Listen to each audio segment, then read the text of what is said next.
The first thing Lena noticed was the sound. Not the gunshot itself, but the strange, sharp pop that preceded it, like a champagne cork being freed an inch from her ear. It was followed by the crystalline tinkle of the window beside her dissolving into 1,000 glittering diamonds. Have you ever had a moment where time seems to stretch and snap like a rubber band? 1 second, you're breathing. The next, the world is a vortex of motion and you're just a passenger.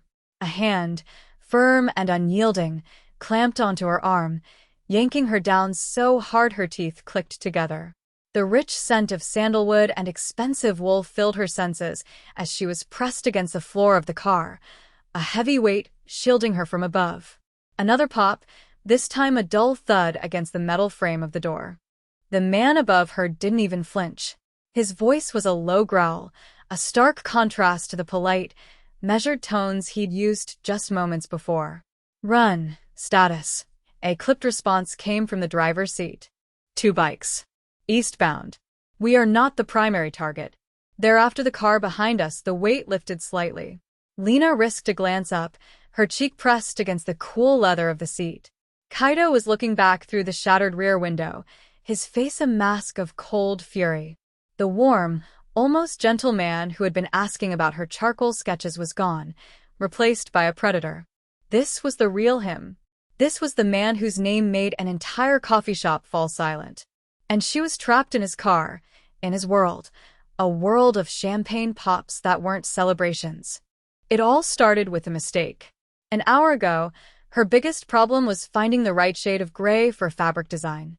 How did a simple cup of coffee at the wrong table lead to this? How did one tiny, insignificant choice put her in the crosshairs of a bullet? For hours earlier, the world had been quiet. The Gilded Bean was Lena's weekly indulgence, a small, ridiculously overpriced coffee shop with wide oak tables and the best natural light in the city. As a textile design student living on a shoestring budget, one $10 cup of matcha was her entire entertainment budget for the week, but the productivity it bought her was priceless. She could spread out her portfolio, her charcoal pencils, and her swatches without getting a single dirty look from the staff. It was her sanctuary. Today, she'd gotten lucky. The coveted corner booth was empty, a plush velvet bench tucked away from the main flow of traffic, with a perfect view of the rain-streaked street. She slid into the seat, the beige fabric of her favorite oversized shirt bunching up as she settled in. She pulled out her laptop and her sketchbook, arranging them just so. This was her ritual, the small act of control that made her feel like a professional, not just a student drowning in deadlines. Her phone buzzed. It was her best friend, Chloe. "How's the portfolio grind? Don't let the imposter syndrome win." Lena smiled, texting back a quick reply. "Fighting it with caffeine and overpriced pastries." The usual, she ordered her matcha and a croissant, the buttery scent a welcome comfort against the damp chill of the afternoon. For an hour, she was lost in her work. The world outside, with its gray skies and hurried pedestrians, was just a muted backdrop to her own creative focus. She was sketching a new pattern, a complex geometric weave inspired by Art Deco architecture, when a shadow fell over her table. She looked up, expecting a waiter, but was met with a man in a perfectly tailored black suit. He was tall and severe, with a face that looked like it had been carved from granite. He didn't smile. He didn't even blink.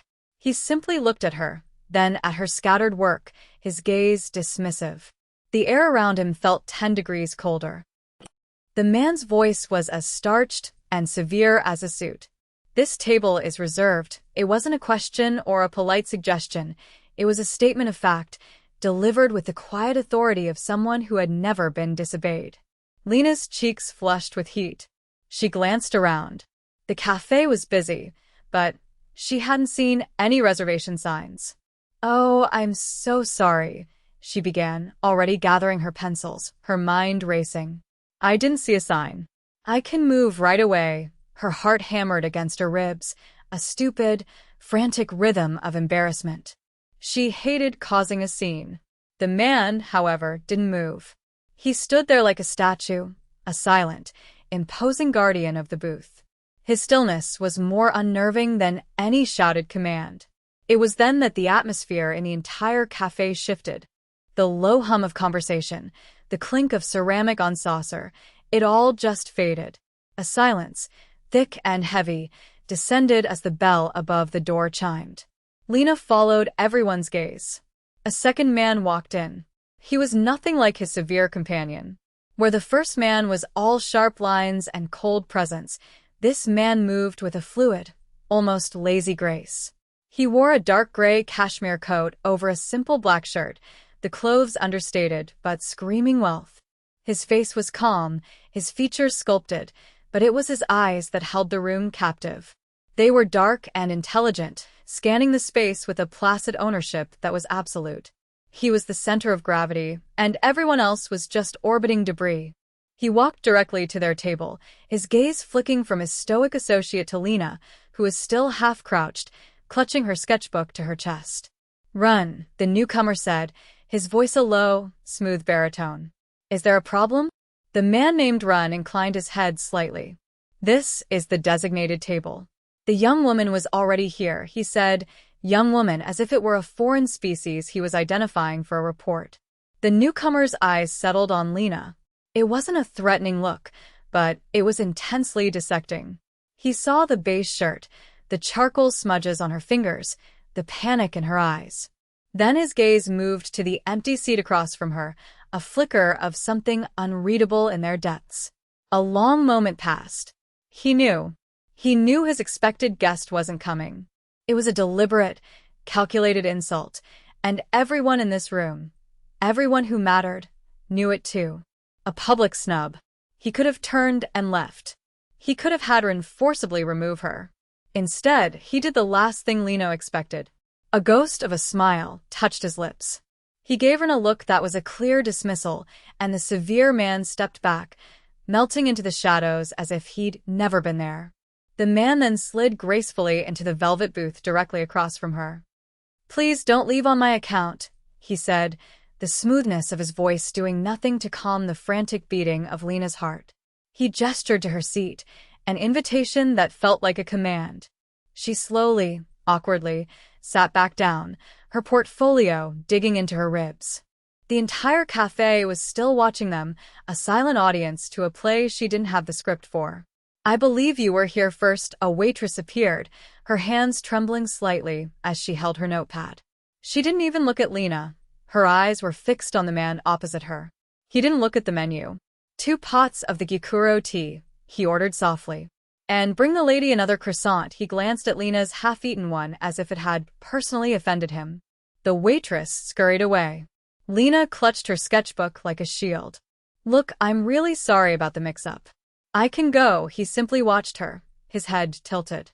"The table is no longer needed for its original purpose. And I dislike drinking tea alone. Please stay." His politeness was a fortress. There was no way to argue with it, no way to refuse without causing an even bigger scene. She was trapped. "I'm Kaido," he said, extending a hand across the table. His fingers were long and elegant, his grip surprisingly warm and firm when she hesitantly shook it.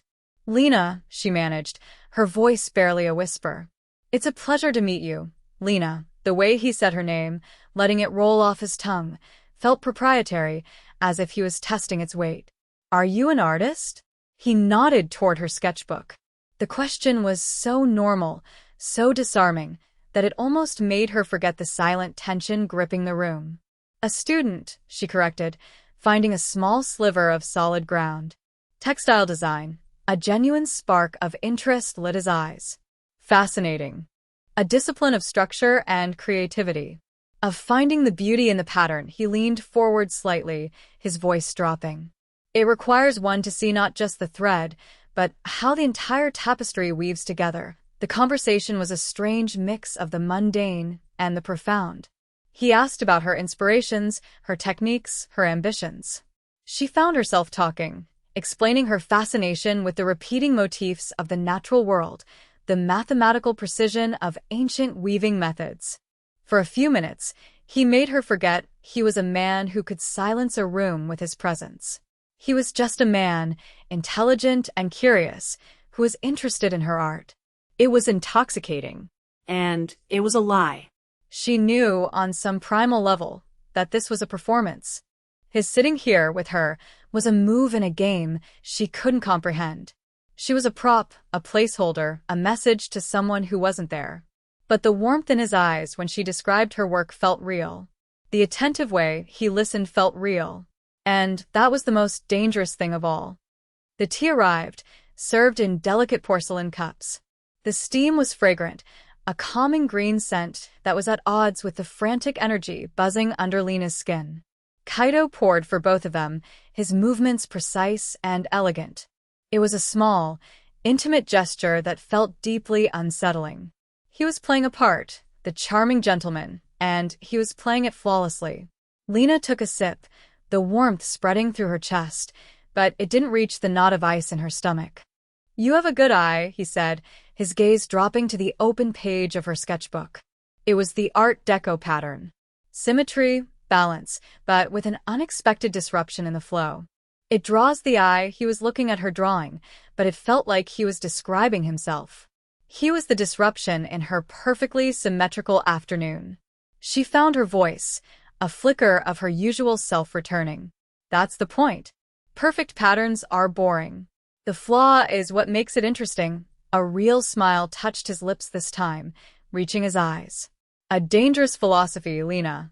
Some people spend their entire lives eliminating flaws. Before she could reply, the world outside the window exploded. The sound was a deafening roar, a concussive blast that vibrated through the floor. It wasn't a sharp pop from the car. This was something bigger. The cafe's large pane of glass didn't just shatter. It bowed inwards and then disintegrated into a storm of glittering shrapnel. Screams erupted around them. Lena's training, the muscle memory from 1,000 mundane fire drills, screamed at her to get down. But Kaido was faster. In a single, fluid motion, he was across the table, his arm hooking around her waist and pulling her from the booth. He shielded her body with his own as they hit the floor, the air raining glass and plaster dust. The scent of sandalwood was overwhelming, a strange anchor in the chaos. His body was a solid wall of heat and muscle over her. She could feel the calm, steady beat of his heart against her back, a stark contrast to her own frantic, rabbit-like pulse. Men in black suits, run among them, materialized from nowhere, forming a protective perimeter, weapons drawn. The quiet coffee shop had become a war zone in seconds. "Back exit. Now." Kaido's voice was no longer smooth. It was a blade of pure command. He hauled her to her feet, keeping her tucked tightly against his side, his arm a band of steel around her.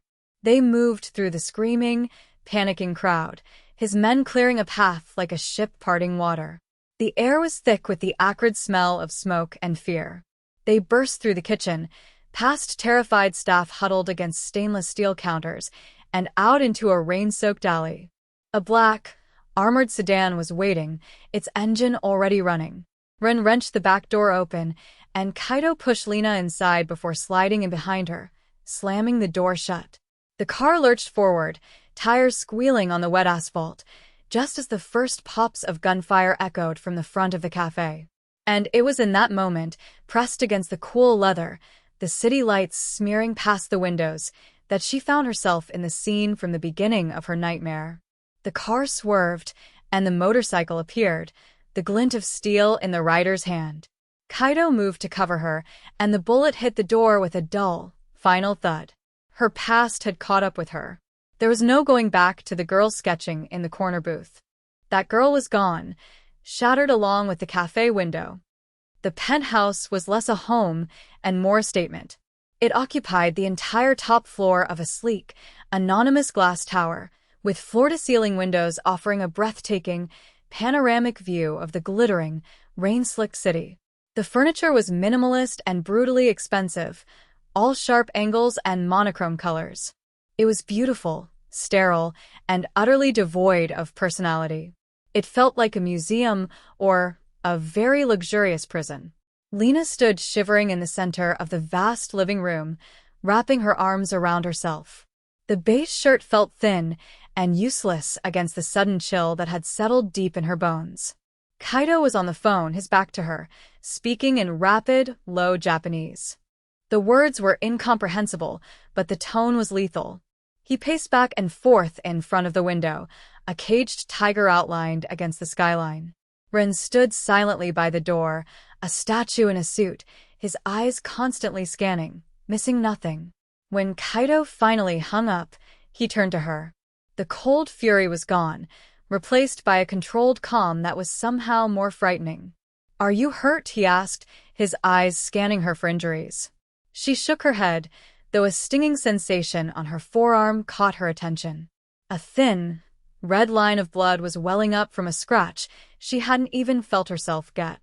Before she could dismiss it, Kaido was there, gently taking her arm. His touch was surprisingly soft. He led her to a white leather sofa and pushed her down gently. "Stay here." He disappeared into another room and returned with a first aid kit. He knelt in front of her, the picture of calm concern, and began cleaning the small cut with an antiseptic wipe. The gesture was so tender, so at odds with the violence they had just escaped, that it made Lena's head spin. "This was not supposed to involve you," he said quietly, his focus entirely on her arm. "You were just an unexpected variable." "A variable?" she repeated, her voice trembling with a mixture of fear and anger. "People just tried to kill us.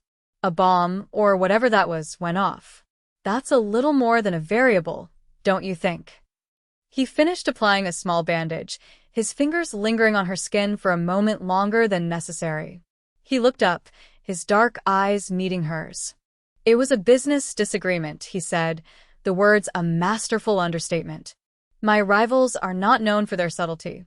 They intended to send a message. By blowing up a coffee shop full of innocent people," she shot back, her fear giving way to a surge of indignation. "What kind of business are you in?" A flicker of something amusement? Respect crossed his face. He stood up, towering over her. "The kind of business where one must be very careful about where one sits and who one is seen with." He looked around the vast, empty apartment. "You will be safe here. My men are securing the building. No one can get to you." But as the words left his mouth, the lights in the penthouse flickered once, twice, and then died, plunging the room into an unnerving darkness, lit only by the distant, indifferent glow of the city. A split second later, Kaido's phone buzzed with an alert. Rin was already speaking into his wrist. "Power is out on the top 3 floors. Elevator override initiated." Stairwell access compromised. Kaido's promise of safety had evaporated in an instant. The message from his rivals wasn't over. It was just getting started. And they were trapped at the top of a glass tower with no way down. The darkness was absolute and suffocating. The only light came from the faint glow of Kaido's phone and the distant cityscape, which now felt mocking in its normalcy. Lena's breath caught in her throat. Her heart, which had just begun to slow, kicked back into a frantic rhythm. They weren't safe. They were cornered. "They're in the building," Kaido stated, the words flat and devoid of panic. He was already moving, his silhouette a dark shape against the faintly glowing windows. "Ren, west stairwell. Take 2 men. I want a perimeter on this floor." "No one gets through that door." Ren simply nodded, a ghost in the dark, and vanished with 2 other men who had appeared as if from the very shadows. Kaido turned back to Lena. In the dim light, she could see the glint of something metal in his hand. A gun. The reality of it, the cold, hard finality of it, sent a fresh wave of terror through her. This wasn't a movie. This was real. "Stay away from the windows," he commanded, his voice a low, urgent whisper. He pulled her toward the center of the room, behind a large, solid-looking marble bar. "Stay down." He crouched beside her, pressing her shoulder to keep her low. The silence was the worst part. It stretched on, thick with anticipation. Every creak of the building, every distant siren, sounded like an approaching footstep. Lena squeezed her eyes shut, her mind racing. This was insane. She was a design student. She sketched patterns. She didn't crouch behind marble bars while men with guns hunted other men with guns. She had a project due on Friday. The thought was so absurdly mundane that a hysterical little laugh bubbled in her throat, which she quickly choked back. Kaido shot her a sharp look. Focus, he hissed. Listen. She forced herself to breathe, to listen past the pounding of her own blood in her ears. Nothing. And then a faint sound. A soft scrape. Not from the door. From outside. Kaido heard it too. His body went rigid. It came from the direction of the wide glass doors that led to the balcony. Impossible. They were dozens of stories up. But Lena's eyes, now adjusting to the dark, caught something. A flicker of movement. Not a person, but a reflection. The massive, dark television screen mounted on the wall opposite the balcony was acting like a black mirror. In it, she could see the distorted reflection of the city lights, the balcony railing, and a shape, a human silhouette, roped and harnessed, slowly descending from the roof. The attacker wasn't coming through the door. He was coming from above. The balcony, she gasped, her voice a choked whisper, pointing a trembling finger at the TV screen. Kaido didn't hesitate. He didn't question her. He moved with the same shocking speed he'd shown in the cafe. He was across the room in 3 silent strides just as the glass of the balcony door imploded, not with a loud bang, but with a quiet, precise shattering. A figure in black, tactical gear swung through. Kaido met him head-on. The struggle was brutal, silent, and swift. There were no heroic one-liners, just the sickening thud of bodies colliding, the grunt of exertion. Lena could only watch, paralyzed, as the 2 dark shapes fought in the gloom. It was over in less than 10 seconds. Kaido stood, breathing heavily, the other man motionless on the floor. He turned back to her, his chest rising and falling. The look he gave her was different. The cool assessment was gone, the predatory focus softened. It was replaced by a raw, unfiltered shock. And respect.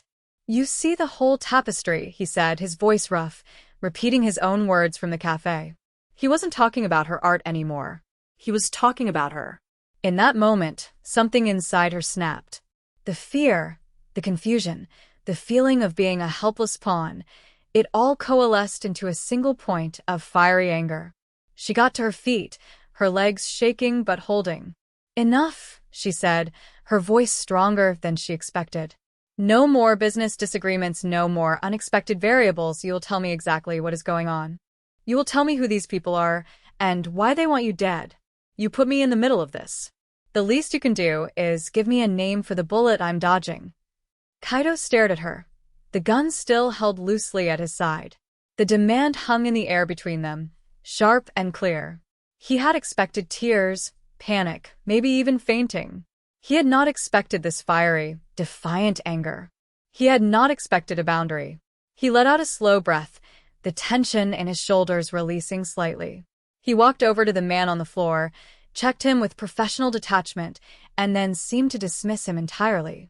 He finally turned his full attention back to Lena, the look in his eyes one of profound recalculation. You're right, he said, his voice quiet but carrying the weight of an admission. He gestured back toward the relative safety of the sofa. The truth is complicated, he began to explain, his words measured and clipped, stripping the situation down to its brutal essentials. The blind date was supposed to be with Akari Tanaka, the only daughter of his chief rival in the city, Kenji Tanaka. It wasn't a date, it was a truce negotiation, a potential alliance between 2 powerful Yakuza families, symbolized by a public meeting. Akari's failure to appear was a message from her father, Kaido explained, his eyes dark with memory. A declaration that he would not negotiate. That he saw me as weak. It was a public challenge. Lena's mind reeled. Yakuza. The word landed in her stomach like a stone. This wasn't just some corporate rivalry. This was organized crime. So, when you sat down with me, she trailed off, the pieces clicking into place with sickening clarity. When I sat with you, Kaido finished for her, his gaze unwavering, I sent a message back. That his challenge was irrelevant. That his daughter was of no consequence. I chose a stranger, an artist, over his dynasty. He paced the room, the earlier predatory energy returning. Tanaka cannot tolerate such an insult. He responds not with strategy, but with brute force. He wants to erase the insult. That means erasing me. And now he stopped and looked at her. It means erasing you. The symbol of his humiliation. The weight of his words crushed the air from her lungs. She wasn't just a witness or collateral damage. She was the reason. Her accidental choice of a coffee table had made her a target for the Japanese Mafia. The absurdity and terror of it were so immense, she felt dizzy. Before she could process it, Ren appeared at the doorway, his suit immaculate despite the chaos. "The building is secure for now," he reported. "But Tanaka's people are leaking a story. The attack on the cafe is being framed as a gang hit. And they're circulating a photograph." He held out his phone. Kaido took it, his expression hardening. He showed the screen to Lena. It was a blurry photo, clearly taken on a cell phone from across the cafe. It showed the two of them at the table leaning in deep in conversation. They looked intimate. The caption, already spreading through gossip blogs and social media, read, "Syndicate boss Kaido Ishikawa's new mystery woman. Is this the face that launched a war?" They hadn't just made her a target. They had given her a name and a role in their twisted drama. They were painting a bullseye on her back for the entire world to see. Lena stared at the phone, at her own face, blurry and anonymous, yet so horribly exposed. Her identity was being rewritten, twisted into a character in a story she never auditioned for. Mystery woman, face that launched a war. It was insane. She felt a wave of nausea. Her normal life, her classes, her portfolio, her friend Chloe, it all felt like it was on another planet, a life lived by someone else. "We have to counter it," Kaido said, his voice pulling her back from the edge of panic. He was already in strategic mode, the personal danger secondary to the information war. If they control the narrative, they control your level of risk. They paint you as a disposable conquest, and you become an easy target. But if we control the narrative, he looked at her, a plan already forming behind his eyes. "We make you untouchable, untouchable." Lena scoffed, the sound harsh in the quiet room. "A man just tried to climb down the side of the building to kill us. How do we get more touchable than that?" "We change your status," Kaido said simply. "From a mystery to a fact. From an insult to an established relationship. Tanaka can justify killing a random woman his rival spent an hour with. It is much harder, politically, for him to kill the recognized and acknowledged partner of that rival. It breaks certain rules." Lena understood immediately. He was going to make the lie real. He was going to announce to his world, and hers, that she belonged to him. The idea was terrifying, a cage snapping shut around her. But she also saw the cold, brutal logic in it. Anonymous, she was a loose end. As his partner, she was a statement. "My team is already preparing a release," he continued, already turning away to make the call. "A more flattering photograph. A brief story about a new relationship. We will seed it to more reputable outlets. We will make you a person, not just a mystery." "No," Lena said, the word coming out with surprising force. Kaido stopped, turning back to her slowly. "No." "If you're going to invent a life for me," she said, her chin lifting, "then I get a say in what that life looks like. I'm a design student, not a gangster's mall. If we're telling a story, then we're going to tell it my way." She took a deep breath, her mind, so used to finding patterns and creating aesthetics, suddenly firing on all cylinders. "No blurry photos. You have security feeds. Find a clear one. And the story isn't about me being your new woman. The story is that Kaido Ishikawa, notorious recluse, is investing in the arts. He's become a patron for a promising young textile designer. The meeting was professional. The attack was an unfortunate coincidence. Frame me as an asset, not a conquest." Kaido stared at her, his expression unreadable. For a long moment he said nothing. Ren, still standing by the door, raised a single, intrigued eyebrow. Kaido had built an empire on control, on dictating every term and planning every move.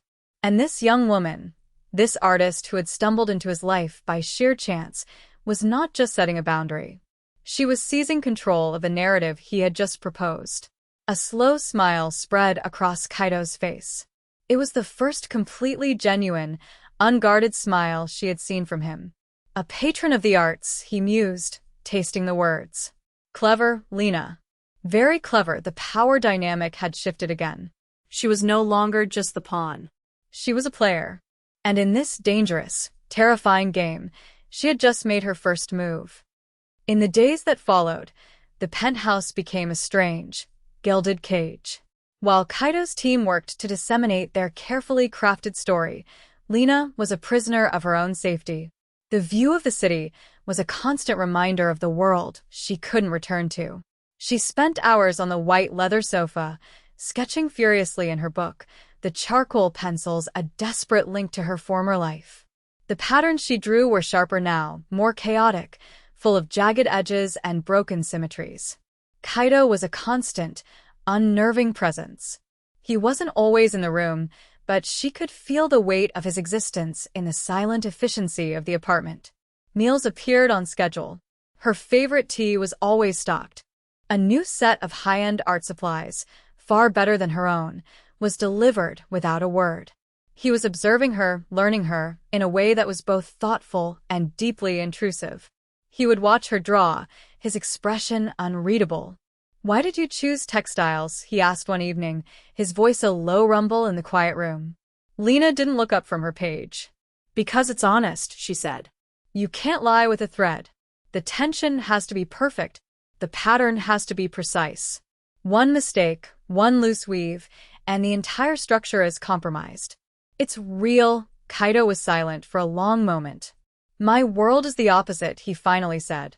"It is built entirely on lies, on flawed structures held together by fear."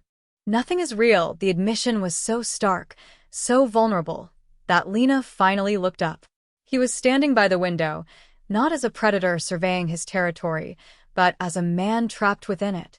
The city lights cast long shadows across his face, highlighting a weariness she hadn't seen before. In that moment, he wasn't the untouchable Yakuza boss. He was just a man in a very dangerous, very lonely business.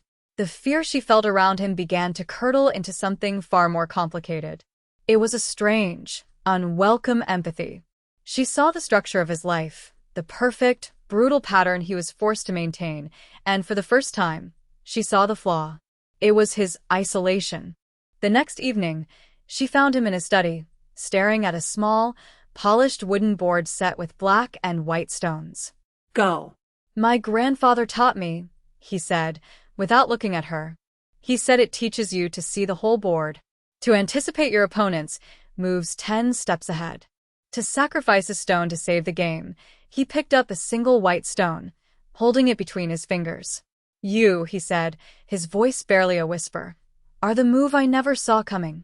An unexpected stone on the board. "And I do not know whether to sacrifice you or protect you." "Maybe I'm not a stone," Lena replied softly, stepping closer. "Maybe I'm a player." He finally looked at her, and the raw emotion in his eyes stole her breath. It was a maelstrom of conflict, duty, danger, and a deep, aching loneliness that mirrored her own. The tension that had been simmering between them for days finally broke. He crossed the space between them in 2 steps. He didn't grab her or command her. He simply stopped in front of her, his presence overwhelming. He gently brushed a stray strand of hair from her face, his fingers tracing the line of her cheekbone. "You are the most dangerous thing that has ever happened to me, Lena." The confession hung in the air, more intimate than any declaration of love. He leaned in slowly, giving her every chance to pull away. She didn't. When his lips met hers, it wasn't a kiss of passion, but one of surrender. It was soft, hesitant to question. She answered by leaning into him, her hands coming up to rest on his chest. The kiss deepened, becoming a release of all the fear, the tension, the terrifying, magnetic pull that had defined their every interaction. It was a flaw in the pattern, a disruption in the game, and it was the most real thing either of them had felt in a very long time. The kiss was a quiet cataclysm. It broke down the walls he had so carefully constructed around himself and shattered the fear that had been Lena's constant companion. For a single, breathless moment, they were not a Yakuza boss and his unintended target. They were just a man and a woman, finding a fragile point of connection in the midst of chaos. His hands moved from her face to her waist, pulling her flush against him. She could feel the solid strength of his body, the frantic beating of his heart that now matched her own. It was a kiss that spoke of desperation and discovery, a silent acknowledgement that their lives were now irrevocably tangled. When they finally broke apart, they were both breathless, the air in the room thick with unspoken words. The cold, sterile penthouse suddenly felt warm, charged with a new and dangerous energy. Kaido rested his forehead against hers, his eyes closed. "I should have taken you home the moment I saw you," he whispered, his voice rough with emotion. "I should have let you walk away. You couldn't have," Lena whispered back, her fingers tracing the collar of his shirt. Tanaka's men were already watching. "We were both trapped the moment you sat down, it was true." They were bound not by choice, but by circumstance. Yet this feeling, this raw, undeniable connection, felt like a choice. It felt like the only choice that mattered. He looked at her then, his dark eyes searching hers, and a real, unguarded smile touched his lips. It was a smile of pure, unadulterated wonder. He was about to say something else, something important, when the sharp, intrusive buzz of his phone on the desk sliced through the moment. The world came rushing back in. With a sigh of frustration, Kaido straightened up, the professional mask sliding partially back into place. He picked up the phone. It was a message from Run. Lena watched as every ounce of warmth drained from Kaido's face, replaced by a glacial coldness that was terrifying in its speed. The transformation was absolute. The lover was gone. The killer was back. His knuckles were white as he gripped the phone. Without a word, he turned the screen toward her. The image was a high-resolution photograph, clearly taken with a long-lens camera from a building across the street. It was a live feed. It showed a room, a sniper rifle being assembled on a tripod, its barrel aimed directly at the penthouse window, where they had just been standing. And standing next to the unseen sniper, directing his aim with a cold, satisfied smile, was a beautiful Japanese woman with hate-filled eyes. Tanaka's message was just delivered, Kaido said, his voice flat and devoid of all emotion. It was Akari, the woman from the blind date. The woman Lena had replaced. And she had come to correct the insult herself. The game wasn't over. It was just getting personal. And Lena was no longer just a symbol. She was the prize.